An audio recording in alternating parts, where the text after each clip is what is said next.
Can you change your past or can you control your future? Your answer is not. आपण आपला past change नाही करू शकत किंवा फ्युचरला कंट्रोल नाही करू शकत, पण हो, टेन्सेसचा प्रॉपर यूज करून आपण प्रेझेंट पास्ट फ्युचर मध्ये बोलू निश्चित शकतो. If you know time you can understand tenses. If you understand tenses you can speak confidently English बोलत असताना अजूनही कन्फ्यूज होता का? आय एम गोईंगच्या ऐवजी आय गो, आय वेंट यापैकी काय वापरायचं ह्यामध्ये अजून सुद्धा तुम्हाला गोंधळ निर्माण होतो का? जर होत असेल तर हा व्हिडिओ तुमच्यासाठी आहे. आज आपण प्रेझेंट कंटिन्युअस टेन्स डिटेलमध्ये शिकणार आहोत आणि आपण इथून पुढे टेन्सेस अगदी झिरो पासून शिकणार आहोत. आजच्या या व्हिडिओमध्ये आपण टेन्सेस कसे वापरायचे, त्याचं स्ट्रक्चर काय आहे, कोणत्या वेळेला कोणता टेन्स वापरायचा हे अगदी डिटेलमध्ये शिकणार आहोत. त्यासाठी हा व्हिडिओ शेवटपर्यंत बघा, कारण आजच्या व्हिडिओ नंतर तुमचं टेन्सेस विषयीचं पूर्णपणे कन्फ्युजन दूर होणार आहे. आणि हो, शेवटपर्यंत बघा, कारण तुमच्यासाठी असणार आहे एक आपल्याकडून चॅलेंज, ज्यामुळे तुम्हाला कळेल की हा आपला टॉपिक आहे तो तुम्हाला पूर्णपणे कळाला आहे किंवा नाही. तर आजचा आपला टॉपिक आहे टेन्स. टेन्स म्हणजे काय? तर टेन्स म्हणजे काळ. कोणत्या वेळी ऍक्शन झाली आहे हे आपण टेन्सेस मध्ये दाखवतो आणि त्यामध्ये इम्पॉर्टंट असतो तो म्हणजे वर्ब, कारण आपला वर्ब आहे तो according to time of action change होत असतो. चला तर मग सुरू करूया टेन्सेस. तर टेन्सेसचे प्रामुख्याने 3 प्रकार पडतात. ते आहेत प्रेझेंट, पास्ट आणि फ्युचर. जर आपण कन्सिडर केलं तर प्रेझेंट हा आपला वर्तमान काळ. आपण सोप्या शब्दात जर का बघायचं झालं, प्रेझेंट म्हणजे आज, पास्ट म्हणजे काल, यस्टरडे, आणि फ्युचर म्हणजे टुमारो, जे काय होईल फ्युचर मध्ये, दॅट इज फ्युचर. टेन्सेसचे प्रामुख्याने 3 प्रकार, त्याचसोबत 4 सबटाइप्स सुद्धा आपल्याला बघायला मिळतात. ते म्हणजे simple, continuous, perfect and perfect continuous. तर प्रत्येक 3 टाइपचे 4 उपटाइप्स, 4 सब टाइप्स आपल्याला बघायला मिळतात. म्हणजे simple present tense, simple past, simple future. तसंच continuous present past future, perfect present past future आणि परफेक्ट कंटिन्युअस प्रेझेंट पास्ट. आता फ्युचर जे आहे ते आपण स्ट्रक्चर वाईज घेऊ शकतो, पण ज्यावेळेला आपण इंग्लिशमध्ये बोलतो त्यावेळेला आपण तो टेन्स वापरत नाही. त्यामुळे आपण शिकणार आहोत ते म्हणजे 11 टेन्सेस. आता अजून सोपं करायचं झालं तर मी तुम्हाला आधीच सांगितलेलं आहे की verb changes according to time of action. Verb change होतो. आता इझी करायचं झालं तर जो काही सिंपल टेन्सेसचे सगळे टेन्सेस आहेत ना, तिथे आपण V1 किंवा V2 हे 2च वर्बचे प्रकार वापरतो. जर का कंटिन्युअस टेन्स बघायचा झाला तर आपण V4 म्हणजेच ING वर्ब इथे वापरतो.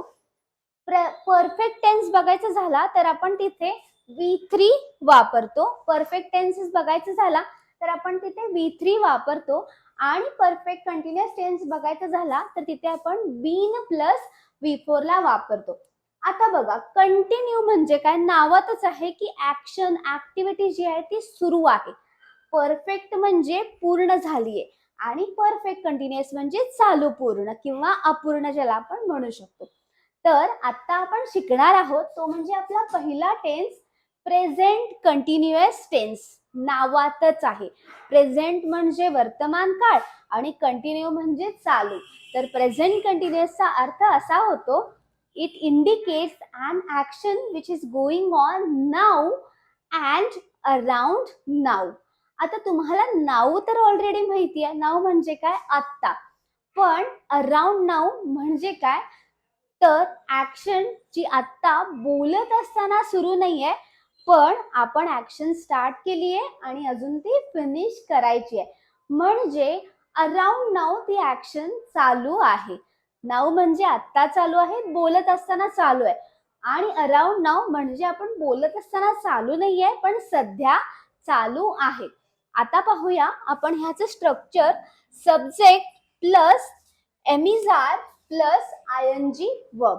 सिंपल स्ट्रक्चर आहे. आपल्याला ऑलरेडी आपण शिकलेलो आहोत की एम कुठे वापरायचा, इज कुठे वापरायचा, आर कुठे वापरायचा. मी अजून एकदा तुम्हाला एक्सप्लेन करते. जर का आय सब्जेक्ट असेल आपण एम ला वापरतो. ही, शी, इट असेल तर आपण इजला वापरतो. थोडक्यात सांगायचं झालं तर सिंग्युलर सब्जेक्ट साठी आपण इजला वापरणार आहोत आणि वी, दे, यू असेल तर आपण आरला वापरतो. म्हणजेच काय, थोडक्यात सांगायचं झालं तर आपले सब्जेक्ट जे आहेत ते प्लुरल आहेत. प्लुरल सब्जेक्ट साठी आपण आरला वापरतो. तर सब्जेक्ट झाला, त्याच्यानंतर एमइज आर आणि वर्ब कसा वापरतो आपण, आयएनजी फॉर्म, म्हणजेच वी प्लस आयएनजी वर्ब. आता इथे ऍक्शन कशा दाखवतो, आत्ता सुरू आहेत आणि सध्या सुरू आहेत. आता एक्झाम्पल्स द्वारे आपण समजून घेऊया. आता बघा, मी आता काय करत आहे, आता माझी कोणती ऍक्शन सुरू आहे, तर मी आता व्हिडिओ शूट करत आहे. मी करत आहे, मी साठी आपण म्हणणार आय. आय बरोबर टेन्स इंडिकेटर येणार आहे एम, आय एम. आता माझी ऍक्शन कोणती सुरू आहे, तर शूट करण्याची सुरू आहे. तर शूट ह्या वर्बलाच आपण काय करणार, आयएनजी मध्ये घेणार. सो आपलं सेंटेन्स होणार आहे आय एम शूटिंग व्हिडिओ. अजून एक्झाम्पल्स द्वारे आपण समजून घेऊया. I am playing in garden with my friend. मी काय करत आहे, गार्डन मध्ये खेळत आहे माझ्या फ्रेंड बरोबर. माझी जी खेळण्याची ऍक्शन आहे, ऍक्टिव्हिटी आहे, ती आत्ता सुरू आहे. नेक्स्ट एक्झाम्पल आहे, we are learning English online offline in Eagle Spoken English Academy. आम्ही ऑनलाईन किंवा ऑफलाईन द्वारे इंग्लिश शिकत आहोत ईगल स्पोकन इंग्लिश अकॅडमी मध्ये. ही सुद्धा ऍक्शन कशी आहे, आत्ता सुरू आहे. तुम्ही व्हिडिओ पाहत आहात, you are watching Eagle Spoken English tenses videos. तुमची सुद्धा ही ऍक्शन सध्या सुरू आहे. त्याच्यानंतर बघूया, they aren't watching TV in house. ते घरी टीव्ही पाहत नाहीये. हे एक्झाम्पल जे आहे ते निगेटिव्हचं एक्झाम्पल आहे. प्रेझेंट कंटिन्युअस टेन्स मध्ये ज्यावेळेला आपल्याला निगेटिव्ह करायचं असेल त्यावेळेला सिंपल स्ट्रक्चर आपण फॉलो करतो. तो म्हणजे सब्जेक्ट एमइज आर, ह्याला जोडून आपण नॉट वापरत असतो आणि वर्ब जो आहे तो आपला ऍज इट इज आयएनजी मध्येच आपण घेत असतो. म्हणजेच अशा ऍक्टिव्हिटीज ज्या आपण आत्ता करत नाहीये. फॉर एक्झाम्पल, मी आता पिझ्झा खात आहे का, तर मी खात नाहीये. मी बोलणार काय, I am not eating pizza now. ती अभ्यास करत नाहीये. She is not studying now. हे झाले नकारार्थी वाक्य. अजून एक्झाम्पल्स आपण समजून घेऊया. Are you asking me something. तू मला काही विचारत आहेस का. आता हा आहे तो क्वेश्चन आहे. आपण ह्यापूर्वीच्या बऱ्याचशा व्हिडिओज मध्ये क्वेश्चन्स कसे बनवायचे शिकलेलोच आहोत. मला माहिती आहे तुम्ही गेस केलेला आहे की हा कोणत्या प्रकारचा क्वेश्चन आहे. तर बरोबर आहे तुमचा आन्सर. हा आपला क्लोज एंडेड क्वेश्चन आहे, म्हणजे ज्याचं उत्तर आपण हो किंवा नाही मध्ये देत असतो. आता ह्याचा अर्थ काय होतो, you are asking me something म्हणजे तुम्ही मला काही विचारत आहात का. क्वेश्चन बनवताना आपण काय केलेलं आहे, फक्त स्वॅपिंग केलंय. टेन्स इंडिकेटर आधी आणि त्यानंतर सब्जेक्ट, बाकीचा पार्ट आपला सेमच राहिलाय. म्हणजे आपण विचारत असतो की एखादी ऍक्शन ऍक्टिव्हिटी आत्ता होत आहे का. अजून एक्झाम्पल्स बघायचे झाले तर ती टीव्ही पाहत आहे का. आपण सेंटेन्स कसं घेणार, इज शी वॉचिंग टेलिव्हिजन. पुढचं एक्झाम्पल आहे, व्हॉट इज शी डुईंग. आता इथे तुम्हाला बघायला मिळेल की व्हॉट हा शब्द आहे, म्हणजेच हा ओपन एंडेडचा क्वेश्चन आहे ज्याचं उत्तर आपण एक्सप्लेन करून देणार आहोत. आता हा ओपन एंडेडचा आहे म्हणून आपण इथं व्हॉटला वापरलेला आहे. स्ट्रक्चर काय राहील, WH word, tense indicator, subject, remaining part. अजून एक्झाम्पल्स, ती कशी शिकत आहे. कशीला काय म्हणणार, हाऊ इज शी लर्निंग. ती कशी शिकत आहे. तो कसा बोलत आहे, हाऊ इज ही स्पीकिंग. आता प्रेझेंट कंटिन्युअसचं स्ट्रक्चर आपल्याला लक्षात आलं. स्ट्रक्चर मध्ये सेंटेन्सेस कसे टाकायचे, कोणत्या ऍक्शनसाठी ऍक्टिव्हिटीजसाठी आपण हा टेन्स वापरतो, हेही तुमच्या लक्षात आलं.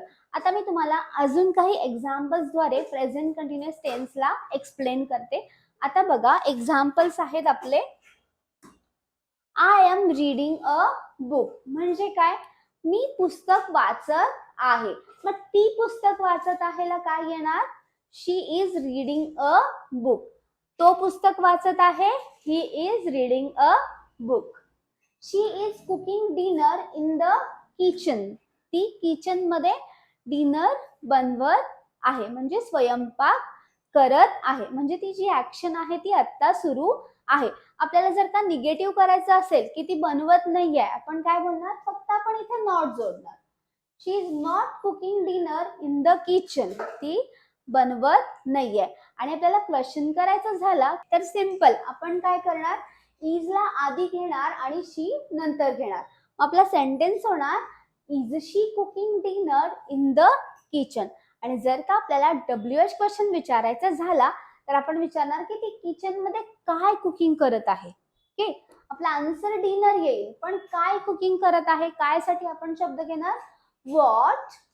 त्यानंतर tense indicator what is she cooking in the kitchen question mark. Simple आहे. नेक्स्ट आहे they are playing football in the park. ते पार्क मध्ये फुटबॉल खेळत आहेत. मग आता ते पार्क मध्ये क्रिकेट खेळत नाहीयेत, आपण कसं बोलणार? They are not playing cricket in the park. आणि ते पार्क मध्ये काय खेळत आहेत विचारायचं झालं, simple what are they playing in the park. ते पार्क मध्ये काय खेळत आहेत. नेक्स्ट एक्झाम्पल आहे we are watching a movie together. Together म्हणजे एकत्र, आपण एकत्र फिल्म मूवी पाहत आहात. मग ते फिल्म मूवी एकत्र पाहत आहेत. They are watching film together. He is studying for his exam. तो काय करत आहे? आता एक्झामिनेशन साठी स्टडी करत आहे, कारण त्याच्या एक्झाम्स जवळ आलेल्या आहेत. The baby is sleeping peacefully. Baby कशी झोपलीये? शांततेने झोपलीये. आता पीसफुली हा जो शब्द आहे त्याला आपण म्हणतो ऍडवर्ब, जो आपल्याला वर्ब विषयी जास्तीची माहिती देतो. त्यामुळे हा आपण कुठे घेतलेला आहे? शेवटी घेतलेला आहे. कारण इंग्लिश मध्ये आपण सेंटेन्स बनवताना नेहमी सब्जेक्ट, टेन्स इंडिकेटर, त्यानंतर रिमेनिंग पार्ट आणि जे काही टाइम शोईंग वर्ड्स असतील, ऍडजेक्टिव्ह टाइम शोईंग वर्ड्स असतील, ऍडवर्ब्स असतील, ते आपण शेवटी घेणार आहोत. My father is driving to the work. माझे वडील कारने ऑफिसला जात आहेत. मग माझे वडील ड्रायव्हिंग करत नाहीयेतला आपण वापरणार माय फादर इज नॉट ड्रायव्हिंग. मग कोण ड्रायव्हिंग करत आहे ला काय येणार? तुम्ही मला कॉमेंट मध्ये सांगा. The birds are singing in the trees. Birds काय आहेत? ट्रीज मध्ये गाणी गात आहेत. मग सिंगिंग करत नाहीयेतला काय बोलणार? The birds are not singing in the trees. Birds एक आवाज काढतात, त्या आवाजाला काय म्हणायचं हे सुद्धा तुम्ही मला कॉमेंट करा. The children are drawing pictures. Children काय करत आहेत? पिक्चर्स ड्रॉ करत आहेत. आता अगेन तुम्हाला इथे कन्फ्युजन झालं असेल की चिल्ड्रन्स तर वापरलेलं नाहीये, मग आर आलं का? तर चिल्ड्रन हे चाइल्डचं प्लुरल आहे. चाइल्ड म्हणजे एक सिंगल आणि चिल्ड्रन म्हणजे एकापेक्षा जास्त. त्यामुळे चिल्ड्रन्स आपण नाही वापरत, चिल्ड्रनच आपण वापरतो. You are learning English very well. तुम्ही खूप छान इंग्लिश शिकत आहात. आता हे सारे जे एक्झाम्पल्स आहेत त्या ऍक्शन्स काय आहेत? आत्ता सुरू आहेत बोलत असताना. आपण काही एक्झाम्पल्स बघूया अशा ऍक्शन्स ज्या आत्ता बोलत असताना सुरू नाहीयेत पण सध्या सुरू आहेत. सिंपल एक्झाम्पल झालं तर मी आता एक बुक वाचत आहे. I am reading a book. आता तुमच्याशी बोलत असताना, मी टीचिंग करत असताना बुक वाचत आहे का? तर नाही. पण येस, मी बुक वाचायला सुरू केलेली आहे आणि मी अजून वाचून पूर्ण केलेली नाहीये. म्हणजे सध्या कुठेतरी माझी बुक रिडिंगची ऍक्टिव्हिटी सुरू आहे. आता बोलत असताना ती सुरू नाहीये. अजून एक्झाम्पल झालं तर this year we are growing vegetables in our farm. मग मी आता काही व्हेजिटेबल्स ग्रो करतेय का आमच्या शेतात? नाही. तर ह्या वर्षी आम्ही व्हेजिटेबल्सला आमच्या शेतामध्ये ग्रो करत आहोत. शी इज लर्निंग इटालियन. ती इटालियन शिकत आहे. म्हणजे आता माझ्याशी बोलत असताना ती इटालियन शिकत नाहीये, पण यस, तिने तिचा इटालियनचा कोर्स स्टार्ट केलेला आहे आणि अजून तो पूर्ण केलेला नाहीये. आता अजून काही एक्झाम्पल्स आपण बघूया प्रेझेंट कंटिन्युअसचे, म्हणजे अजून तुमचा हा टेन्स इझी होऊन जाईल. तर एक्झाम्पल आहे, the teacher is explaining the lesson. Teacher काय करत आहेत? लेसनला एक्सप्लेन करत आहेत, म्हणजे त्यांचं लेसन एक्सप्लेन करण्याची ऍक्टिव्हिटी जी आहे ती आता सुरू आहे. My brother is cleaning his room. माझा भाऊ काय करत आहे? त्याची रूम क्लीन करत आहे. आता त्याची ती रूम क्लिनिंगची ऍक्टिव्हिटी सुरू आहे. The dog is barking at the stranger. Stranger म्हणजे काय? अनोळखी. तर कुत्रा काय करतोय? अनोळखी माणसावरती भुंकत आहे. We are waiting for the bus. आम्ही काय करत आहोत? बसची वाट पाहत आहोत. I am writing an email to my friend. मी काय करत आहे? माझ्या फ्रेंडला ईमेल लिहित आहे. The sun is shining brightly today. Again brightly काय आहे? ऍडवर्ब आहे. आज सन कसा शाईन करतोय? ब्राईटली, तेजस्वीपणाने शाईन करत आहे. She is talking on the phone. ती फोनवरती बोलत आहे. They are building a new house. ते स्वतःचं नवीन घर बनवत आहेत. The students are listening carefully. Students carefully ऐकत आहेत. I am improving my English every day. मी रोज रोज माझं इंग्लिश इम्प्रूव्ह करत आहे. जसं मी तुम्हाला व्हिडिओच्या सुरुवातीलाच म्हणाले होते की तुमच्यासाठी एक चॅलेंज असणार आहे. जर हे चॅलेंज तुम्ही कम्प्लीट केलं तर तुम्हाला इझिली प्रेझेंट कंटिन्युअस टेन्स कळालेला आहे असं आपल्याला समजेल. तर आपलं हे चॅलेंज आपण पाहूया. तुमचा हा होमवर्क असणार आहे. तुम्ही मला याचे आन्सर्स कॉमेंट सुद्धा करायचे आहेत. तर आपण बघूयात. शी अ नॉवेल. आता तुम्हाला काय करायचं आहे? टेन्स इंडिकेटर प्लस हा जो वर्ब आहे रीड, त्याचा प्रॉपर फॉर्म तुम्हाला इथे यूज करायचा आहे. एक मी तुम्हाला सोडवून दाखवते.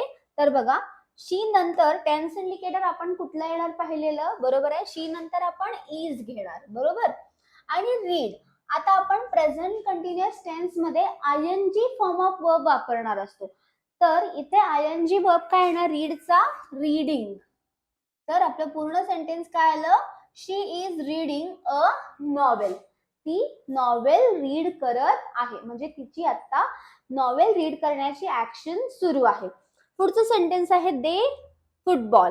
आता प्लेचा प्रॉपर तुम्हाला फॉर्म वापरायचा आहे आणि प्लस टेन्स इंडिकेटर सुद्धा. I for my exam. स्टडीचा प्रॉपर फॉर्म तुम्हाला इथे वापरायचा आहे. ही डॉट डॉट डॉट कुकचा प्रॉपर फॉर्म वापरायचा आहे डिनर. वी वॉचचा proper form a movie. The baby स्लीपचा प्रॉपर फॉर्म तुम्हाला इथे वापरायचा आहे. यू राईटचा प्रॉपर फॉर्म आणि a letter. My parents dot dot dot in the garden. वर्कचा प्रॉपर फॉर्म तुम्हाला इथे वापरायचा आहे. It dot dot dot outside. रेनचा प्रॉपर फॉर्म तुम्हाला इथे वापरायचा आहे. And last one, the students लिसनचा proper form to the teacher तुम्हाला वापरायचा आहे. आम्हाला लाईक केल्याबद्दल, चॅनलला सबस्क्राईब केल्याबद्दल आणि आपल्या मित्रांसह शेअर केल्याबद्दल धन्यवाद.